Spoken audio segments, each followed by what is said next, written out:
Yo, semalam dijadikan cerita roti tak cukup. Kita buat dekat Bahau dengan dekat Bandar Seri Jepun, roti tak cukup. Salah banyak-banyak, seramai-ramai orang semalam. Alhamdulillah. Tapi hari ni, tadi baru pagi tadi ibu dapat roti baru. Kita dapat dalam lagi 500 batang buat untuk tambahan untuk hari ni. Lepas tu besok lagi 1000 batang. Okey. Kau ingat tau, kalau nak dapat roti john kedai hantar, kita ada 2 bazar. Satu bazar BBS, satu bazar Angsana Bahau. Tempat lain tak ada. Eksklusif dekat 2 tempat tu saja. Mana dia orang-orang jauh-jauh tu nak balik kampung datang. Cari roti john kedai hantar dekat bazar BBS ataupun dekat bazar Angsana. Okey, besok juga kedai hantar dah beroperasi macam biasa. Daripada buka sampai moreh, daripada pukul 4 petang sampai pukul 1 pagi.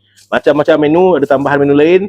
Kau boleh tengok dekat kita punya video yang lain, macam-macam yang kita akan buat untuk bulan puasa ni. Jangan lupa jangan lupa dan ingatkan kembali, okey. Kau ingat mak ayah kau datang, okey. Ciao.